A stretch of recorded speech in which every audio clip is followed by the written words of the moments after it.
इस एडवेंचर्स कहानी की शुरुआत होती है नियो नाम के एक आदमी को दिखाते हुए, जो कि एक माया जाल के एक कमरे में बंद था। नियो ने जब अपनी आंखें खोली तो उसने अपने सामने एक इंडियन छोटी लड़की को देखा। नियो उठकर उस लड़की से पूछता है कि आखिर मैं हूँ कहाँ। तभी वह छोटी लड़की बताती है कि ये रियल दुनिया और माया जाल की दुनिया के बीच का रास्ता है। अब शायद नियो इस अलग जगह पर फंस चुका था। नियो उस लड़की से पूछता है आखिर यहाँ से बाहर कैसे निकलना है। तभी वह इंडियन लड़की बताती है कि यहाँ कुछ देर बाद एक ट्रेन आने वाली है जिस पर बैठकर हम इस दुनिया से माया जाल की दुनिया में जा सकते हैं। मियो के सारे साथी उस माया जाल की दुनिया में ही कैद थे, तो मियो को किसी भी तरीके से उस दुनिया में जाना ही पड़ेगा। अब हमें मॉर्बस और ट्रिनिटी नाम के मियो के दोस्त दिखाए जाते हैं, जो कि ओरेकल नाम की एक बूढ़ी औरत के पास आ गए थे। मॉर्फियस पूछ रहा था कि आखिर हम नियो को बचाकर कैसे लेकर आए। ओरेकल उन्हें साफ साफ बताती है कि नियो ऐसी दुनिया में है जो कि मैकेनिकल दुनिया और इंसानी दुनिया के बीच में है। वहाँ से बाहर निकलना इतना भी आसान नहीं था, लेकिन फिर भी ओरेकल ने उन्हें नियो की लोकेशन दी और बताया कि कैसे वो ओरेकल को जाकर बचा सकते हैं। अब हमें स्टेशन का सीन दिखाया गया जहाँ पर नियो उस लड़की के मॉम एंड डैड से मिलता है। उनकी फैमिली बहुत ही प्यारी इंडियन फैमिली होती है, लेकिन उस लड़की का फादर उन्हें बताता है कि मैं एक इंसान नहीं हूँ, हम तो इस दुनिया की एक प्रोग्राम है, हमारा काम है इस दुनिया में आए मुसाफिरों को रास्ता दिखाना।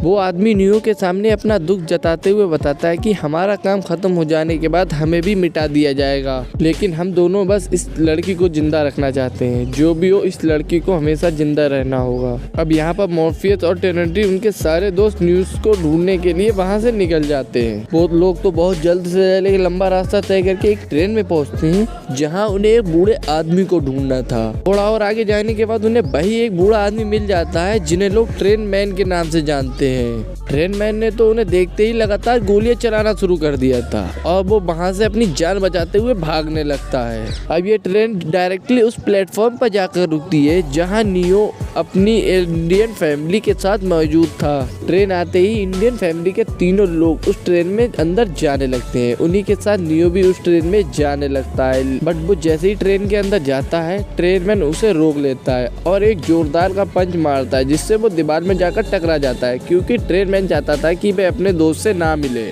और वो तीनों मेंबर ट्रेन के अंदर बंद हो जाते हैं। ट्रेन काफी दूर निकल चुकी थी, लेकिन नियो ने सोचा कि वो भागकर उस ट्रेन को पकड़ लेगा। वो भागते हुए एक टनल में जाता तो वो वापस से पीछे वाली टनल से वापस आ जाता। उसके बाद वो पीछे वाली टनल से वापस जाने की कोशिश करता है, फिर वो वापस वहीं पर आ जाता है। ये ऐसा बार बार कर रहा था, लेकिन इसे कुछ भी हासिल नहीं हो पा रहा था। अब वो ऐसे ध्रुव में फंस चुका है जहाँ से निकल पाना इसकी बस की बात नहीं है। अब यहाँ मॉर्बियस और ट्रिनिटी एक मेबियस नाम के गैंगस्टर के पास आ जाते हैं, जो कि वहाँ ट्रेन भेजने का काम करता था। अब एक वही रास्ता है जिससे नियो को माया जाल की दुनिया में वापस लाया जा सकता है।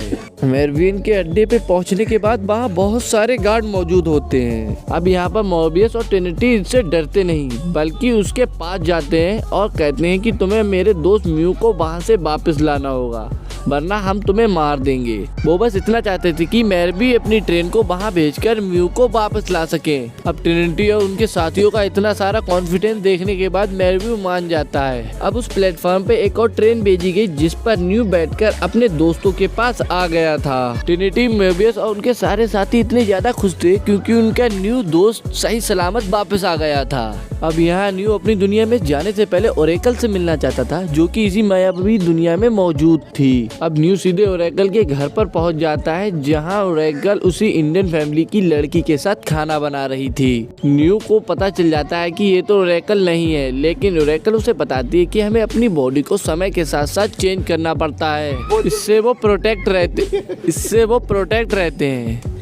ओरेकल वो लोग होते हैं जो कि किसी भी इंसान को देखकर उसका भविष्य बता देते थे।